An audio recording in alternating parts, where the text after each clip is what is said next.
Hi welcome back to IC academy.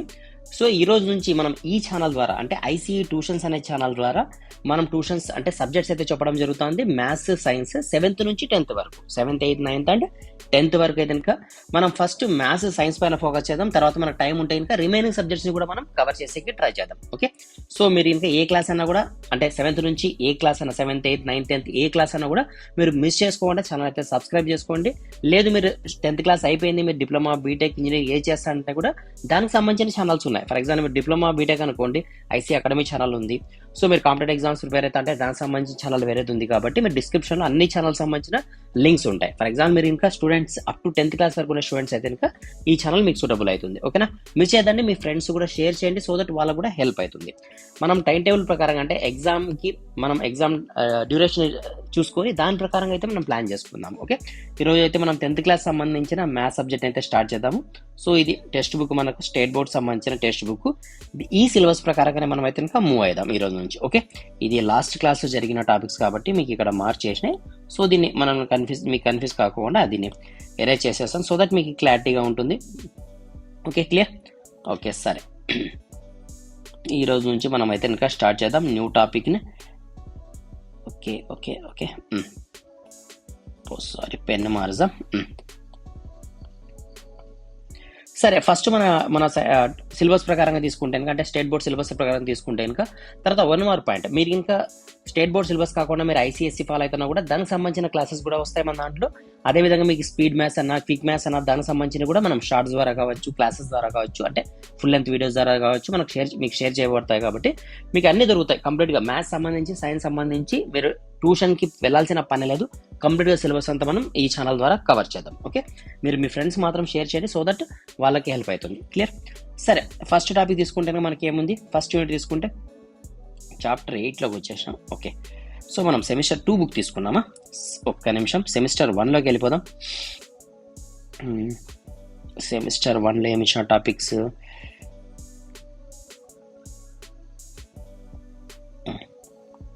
Semester 1 తీసుకుంటే కనుక semester 1లో మనకి టోటల్గా ఎన్ని యూనిట్స్ ఉన్నాయి? టోటల్గా 7 యూనిట్స్ అయితే ఉన్నాయి. ఓకే, 7 యూనిట్స్ ఉన్నాయి. రియల్ నంబర్స్, తర్వాత పాలినామియల్స్. ఫర్ ఎగ్జాంపుల్ మీరు తెలుగు మీడియం స్టూడెంట్స్ అయినా కూడా మీరు అర్థం చేసుకునే ట్రై చేయండి. ఎందుకంటే వన్స్ మీరు 10th క్లాస్ అయిపోయిన తర్వాత మీరు ఇంటర్మీడియట్ వెళ్ళిన తర్వాత అంటే ఇంటర్మీడియట్ కావచ్చు, పాలిటెక్నిక్ కావచ్చు, వేరేది ఏది తీసుకున్నా కూడా మ్యాక్సిమం ఇంగ్లీష్ లాంగ్వేజ్లోనే ఉంటాయి. కాబట్టి సో మీరు ట్రై చేయండి ఇప్పటి నుంచి. సో మీకు చిన్న చిన్న వర్డ్స్ ఏమైనా టఫ్ ఉంటాయి కనుక దాన్ని తెలుగులో కూడా ఎక్స్ప్లెయిన్ చేసే ట్రై చేస్తాను. మనం ఎక్స్ప్లెనేషన్ అయితే తెలుగులోనే ఉంటుంది కదా, క్వశ్చన్ మాత్రమే అంటే హెడ్డింగ్స్ క్వశ్చన్ కావచ్చు, అది మాత్రమే ఇంగ్లీష్లో ఉంటాయి. కాబట్టి ట్రై చేయండి అర్థం చేసుకోనికి. లేదు మీకు ఇంకా మేజర్గా డిఫరెంట్ అనిపిస్తా అంటే డిఫికల్టీ అనిపిస్తా అంటే నేను దాన్ని కూడా తెలుగులో ఎక్స్ప్లెయిన్ చేసేకి ట్రై చేస్తాను, అంటే క్వశ్చన్ని కూడా తెలుగులో రాసేకి ట్రై చేస్తాను. ఓకే, సరే, టోటల్గా మనకి ఎన్ని టాపిక్స్ ఉన్నాయి? 7 యూనిట్స్ అయితే ఉన్నాయి. Real numbers, polynomials, pair of linear equation in 2 variables, quadratic equation, arithmetic progression, తర్వాత ట్రయాంగిల్స్, కోఆర్డినేట్ జామెట్రీ, తర్వాత ప్రూఫ్ ఇన్ ద మ్యాథమెటిక్స్. ఇది మనకు ఫస్ట్ సెమిస్టర్కి సంబంధించిన టాపిక్. సో ఇది ఫస్ట్ సెమిస్టర్. అదేవిధంగా మనం చూసినాం కదా ఇంతకుముందు సెకండ్ సెమిస్టర్ సంబంధించిన బుక్ కూడా చూసాము. దీంట్లో కూడా టోటల్గా మనకి ఎన్ని టాపిక్స్ ఉన్నాయంటే కనుక ఇక్కడ మనకి 8th, 9th 1 2 3 4 5 6 7 టాపిక్స్ అయితే ఉన్నాయి. సో టోటల్గా 14. ఫస్ట్ సెమ్లో 7 సబ్జెక్ట్స్, సెకండ్ సెమ్లో సబ్జెక్ట్స్ కాదు కదా, 7 యూనిట్స్, సెకండ్ సెమ్లో 7 యూనిట్స్ ఉన్నాయి. టోటల్గా 14 యూనిట్స్ ఉన్నాయి. సో దీంట్లో మనం ఎక్కువ మంది టఫ్గా ఫీల్ అయ్యే సబ్జెక్ట్ ఏదంటే కనుక ట్రిగ్నామెట్రీ. కాబట్టి మనం ఈరోజు ట్రిగ్నామెట్రీ నుంచే స్టార్ట్ చేద్దాం, సో దట్ మీకు ఈజీగా అర్థమవుతుంది సబ్జెక్ట్ కూడా. ఓకే, దీంతో పాటు ప్యారల్గా వేరే సబ్జెక్ట్స్ కూడా పోదాము, కానీ లైన్గా మనం పోదాం. ట్రిగ్నామెట్రీ స్టార్ట్ చేసుకుని ఇక్కడ నుంచి అయితే కనుక మూవ్ అవుదాం. ఓకే, ఎందుకు మనం ట్రిగ్నామెట్రీ నుంచి స్టార్ట్ చేసుకుంటామంటే రిమైనింగ్ టాపిక్స్ ఆల్రెడీ మనం ఆగస్ట్లో ఉన్నాం కదా, మీకు స్కూల్లో కావచ్చు లేదా వేరే ఆన్లైన్ క్లాసెస్లో, ట్యూషన్స్లో కావచ్చు, మీకు ఆల్రెడీ స్టార్ట్ అయిపోయింటాయి. కాబట్టి సో ఇప్పుడు మీరు మధ్యలో ఉంటారు, మిడిల్లో ఉంటారు. ఐ మీన్ ఒక 30% పోర్షన్ అయిపోయి ఉంటుంది. అంటే మిమ్మల్ని కన్ఫ్యూజ్ చేయకుండా మనం ట్రిగ్నామెట్రీ నుంచి స్టార్ట్ చేద్దాము, సో దట్ ఆ ప్రీవియస్ టాపిక్స్ని కూడా మనం కవర్ చేద్దాము యాజ్ సూన్ యాజ్ నెక్స్ట్ క్లాసెస్లో. ఓకే, సరే, ట్రిగ్నామెట్రీ గురించి మనం డిస్కస్ చేద్దాం. ట్రిగ్నామెట్రీ గురించి మనం చూస్తే కనుక సో ట్రిగ్నామెట్రీలో మనం ఏం చదువుకుంటాము ఇక్కడ అంటే, ఒక నిమిషం,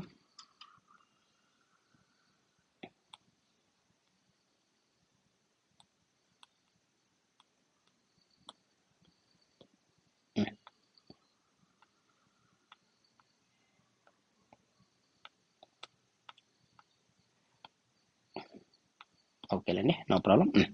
సరే, ట్రిగ్నామెట్రీ గురించి మనం ఈరోజు అయితే చూద్దాము. ట్రిగ్నామెట్రీలో మనం దేని గురించి మాట్లాడతామంటే కనుక 3 సైడ్స్ ఉంటే దాన్ని ఏమంటాం మనం ట్రయాంగిల్ అంటాం.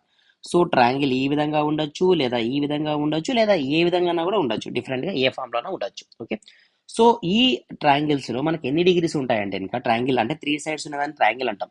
ఫర్ ఎగ్జాంపుల్ మనము 3 సైడ్స్ ఉంటే ట్రయాంగిల్ అంటాం, 4 సైడ్ ఉంటే స్క్వేర్ ఆర్ రెక్టాంగిల్ అంటాం కదా, 5 సైడ్స్ ఉంటే పెంటగాన్, 6 ఉంటే హెక్సగాన్, ఈ విధంగా మనం చూసుకుంటూ పోతాం.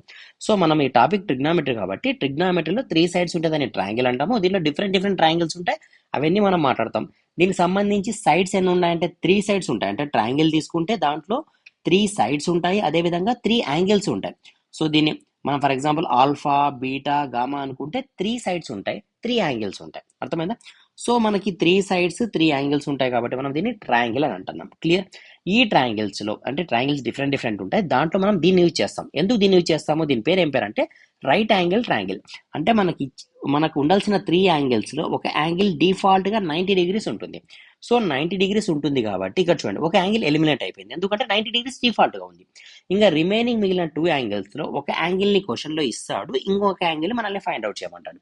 సో అప్పుడు మనకు అన్నోన్స్ ఎన్ని ఉంటాయి? ఒకటే అన్నోన్ ఉంటుంది కాబట్టి, గివెన్ డేటా ఒకటి ఉంటుంది, అన్నోన్ ఒకటే ఉంటుంది కాబట్టి మనం ప్రాబ్లమ్ని ఈజీగా సాల్వ్ చేయొచ్చు. సో దట్ మనం యూజ్ చేసేది అప్ టు మీరు ఇంటర్మీడియట్ పైన, డిప్లొమా పైన, ఇంజనీరింగ్ పైన మీరు యూజ్ చేసేది ఓన్లీ రైట్ యాంగిల్ ట్రయాంగిల్ మాత్రమే యూజ్ చేస్తారు. ఫర్దర్ క్లాసెస్లో బియాండ్ దట్ మనం వేరే ట్రయాంగిల్స్ గురించి అయితే మనం డిస్కస్ చేస్తాం, ఇప్పుడు అవసరం లేదు. ఓకే, మనం ప్రజెంట్ యూజ్ చేసేది రైట్ యాంగిల్ ట్రయాంగిల్. ఇంతవరకు మనకు క్లియర్ కదా?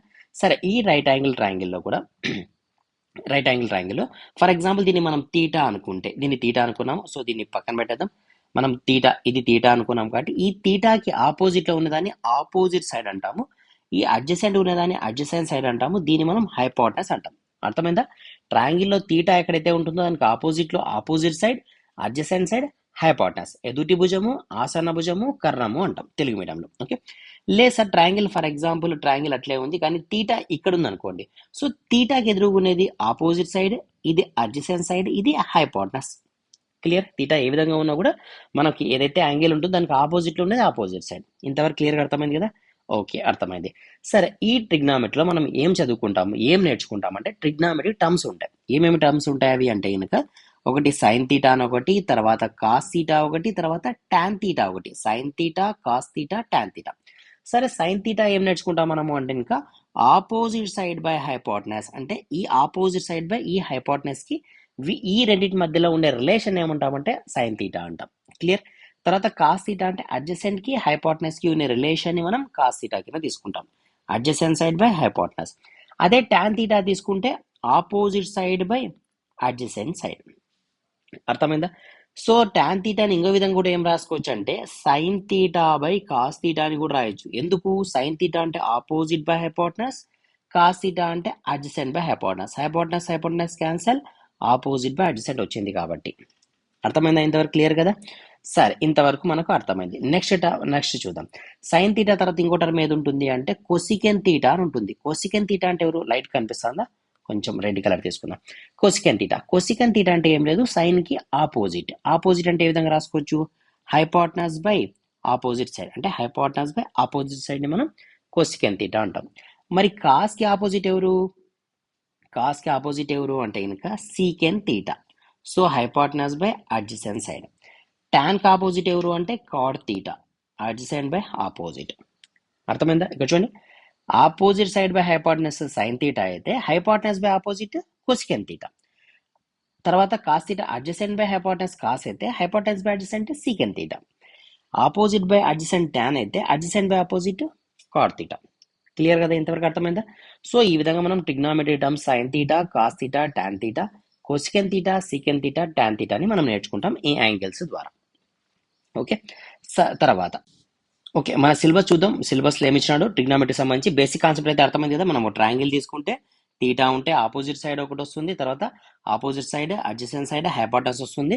టర్మ్స్ తీసుకుంటే మనకు sine theta, cos theta, tan theta.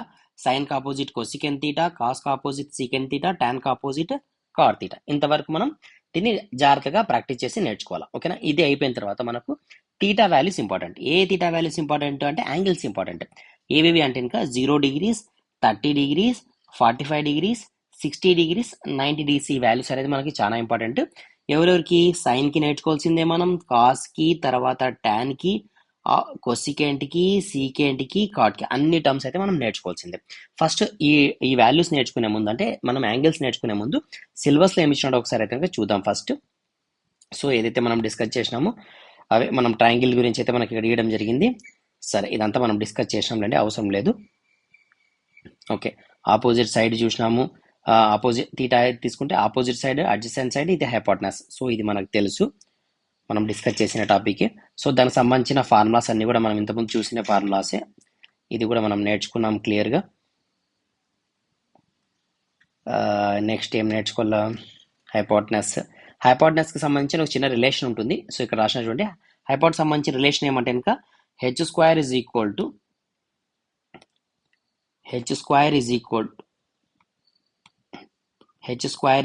to opposite square plus adjacent square. H అంటే హైపోటనస్ అని, అంటే ఫర్ ఎగ్జాంపుల్ మీకు హైపోటనస్ వాల్యూ ఎప్పుడైనా కావాలనుకుంటే opposite square plus adjacent square రాస్తే కనుక మనకు అవే, అంటే ఈ రిలేషన్ యూజ్ చేసి మనం ఏదన్నా కూడా ఫైండ్ అవుట్ చేయొచ్చు అన్నోన్ వాల్యూస్ని.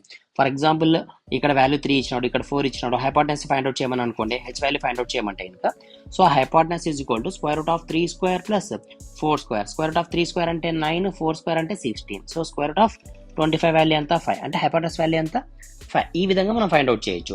నాట్ ఓన్లీ హైపోటనస్ వాల్యూ, మనం ఆపోజిట్ని ఫైండ్ అవుట్ చేయొచ్చు, అడ్జసెంట్ని కూడా మనం ఫైండ్ అవుట్ చేయొచ్చు. సో ఎలా ఫైండ్ అవుట్ చేస్తాము అంటే ఇంకా ఫర్ ఎగ్జాంపుల్ చూద్దాం. మన క్వశ్చన్లో హైపోటనస్ వాల్యూ ఇచ్చినాడు, ఆపోజిట్ వాల్యూ ఇచ్చినాడు, అడ్జసెంట్ వాల్యూ, ఆపోజిట్ని ఫైండ్ అవుట్ చేయమని అనుకోండి. సో ఇది ఎక్స్ అని ఇచ్చిన అనుకోండి, మన ఫార్ములా ఏమి hypotenuse square is equal to opposite square plus adjacent square. మనకి ఏం ఫైండ్ అవుట్ చేయాలా, ఆపోజిట్ని ఫైండ్ అవుట్ చేయాలా. So opposite square is equal to hypotenuse minus adjacent square, ఈ ఆ సైడ్ పోతే ఇంకా. So opposite square is equal to, so hypotenuse square ఎంత 5 square అంటే 25 మైనస్ 3 స్క్వేర్ అంటే 9, స్క్వేర్ రూట్ ఆఫ్. సో 25 నుంచి 9 పోతే సో 16. సో 16 వాల్యూ ఎంత 4, ఆపోజిట్ వాల్యూ ఏమవుతుంది ఆటోమేటిక్గా 4 అవుతుంది. ఈ విధంగా మనకి హైపోటనస్ ఈ ఫార్ములా యూజ్ చేసి మనము ఏ వాల్యూస్ అయినా కనుక్కోవచ్చు. ట్రయాంగిల్లో దట్టు కూడా మనకి రైట్ యాంగిల్ ట్రయాంగిల్లో మనం కనుక్కోవచ్చు. అర్థమైందా? సో ఇది మనం డిస్కస్ చేసిన టాపిక్సే. ఇంకా దీని గురించి అంటే మనం ఇంట్రడక్షన్ పార్ట్ కింద మనం ఒక లైట్గా అయితే డిస్కస్ చేయడం జరిగింది. మనం నెక్స్ట్ క్లాస్ నుంచి ఎక్సర్సైజ్ వైజ్గా, అంటే ఫర్ ఎగ్జాంపుల్ మనకు 1.1 అంటే ఫస్ట్ ఎక్సర్సైజ్ నుంచి తీసుకొని, అంటే ఇది 8th యూనిట్ కదా, సో 8th యూనిట్లో 8.1 ఎక్సర్సైజ్ నుంచి తీసుకొని టెక్స్ట్ బుక్లో ప్రతి ప్రాబ్లం సాల్వ్ చేసేకి ట్రై చేద్దాము. దాంతోపాటు ఏదైనా సేమ్ క్వశ్చన్ ఉంటే కనుక మీకు ఎగ్జాంపుల్ క్వశ్చన్స్ లేదా మన ఎక్సర్సైజ్లో కూడా కొన్ని క్వశ్చన్స్ సేమ్ ఇచ్చి ఉంటాడు. అంటే ఒక ప్రాబ్లం నేను చెప్తే 1-2 ప్రాబ్లమ్స్ నేను చెప్తే థర్డ్ ప్రాబ్లం మీరు చేయగలుగుతారు అనేటివి కూడా మనం హోంవర్క్ లాగా కూడా ఇచ్చి మనం ప్రాక్టీస్ చేసేకి ట్రై చేద్దాం. ఓకేనా, క్లియర్ కదా? సో ఏదైనా మీకు కన్ఫ్యూజన్ ఏమైనా ఉన్నా లేదా ఏదైనా టాపిక్ మీకు ముందు వినాలనుకున్నా, అంటే ఫర్ ఎగ్జాంపుల్ ట్రిగ్నోమెట్రీ అవసరం లేదు, మీ కాలేజ్ ఏదో టెస్ట్ ఉంది, సో దానికి సంబంధించిన మీరు ఏమైనా ముందే వినాలనుకున్నా, ఏదైనా డౌట్స్ ఉన్నా మ్యాథ్స్కి సైన్స్కి సంబంధించి మీరు కామెంట్లో షేర్ చేయండి. సో దట్ దానికి సంబంధించి సొల్యూషన్గా, అంటే మీకు ఏదైనా క్లాస్ అవసరమైతే క్లాస్ చెప్పడం జరుగుతుంది, లేదు డౌట్ ఉందంటే దాన్ని క్లారిఫై చేసేకి మనం ప్లాన్ చేద్దాం నెక్స్ట్ క్లాసెస్లో. ఓకేనా? సో నేను ఒకటే చెప్పడం కాదు, మీకు ఏమైనా డౌట్స్ వచ్చినా మీరు కూడా పార్టిసిపేట్ చేయాలా కామెంట్స్ ద్వారా. సో దట్ మీకున్న డౌట్స్ నేను క్లారిఫై చేసేకి వీలవుతుంది. లేదు మీకు ఏదైనా అర్థం కాకపోయినా, లేదు ఏదన్నా మీకు ఆల్రెడీ అర్థమైంది దాన్ని ఇంకొకసారి రిపీట్ చేయాల్సిన అవసరం లేకపోయినా మీరు నాతో షేర్ చేయండి. సో దట్ మనం కంఫర్టబుల్గా మనం ప్లాన్ చేసుకుందాము. మన టార్గెట్ తెలుసు కదా, మన టార్గెట్ మనం 100కి 100 తెచ్చుకోవడమే మన టార్గెట్. మ్యాథ్స్ అండ్ సైన్స్ సబ్జెక్టులు ఇది మన టార్గెట్. ఈ రోజే ఫిక్స్ కాండి, ఫస్ట్ క్లాస్ కదా, ఈ రోజే ఫిక్స్ కాండి. మన టార్గెట్ని బేస్ చేసుకొని 100కి 100 అవుట్ ఆఫ్ 100 తెచ్చుకునే దాంట్లో మన ప్రిపరేషన్ అయితే ముందు తీసుకుపోదాం. దానికి సంబంధించి మీకు ఏ అవసరమైనా కూడా సబ్జెక్ట్ ఓరియంటెడ్గా నేను మీకు హెల్ప్ చేసే గైడ్ చేసేకి మేము ముందు ఉంటాము ఐసీ అకాడమీ నుంచి. సో ఇది ఒక మంచి ఆప్షన్ అనుకోవచ్చు మీకు 7th క్లాస్ నుంచి 10th క్లాస్ వరకు ఉన్న స్టూడెంట్స్కి. ఫర్దర్ క్లాసెస్ కూడా మనం ట్రై చేద్దాము యాడ్ చేసేకి, వాళ్ళ క్లాసెస్ కూడా వాళ్ళని కూడా మనం సపోర్ట్ చేసేకి. Okay, anyway all the best, thank you.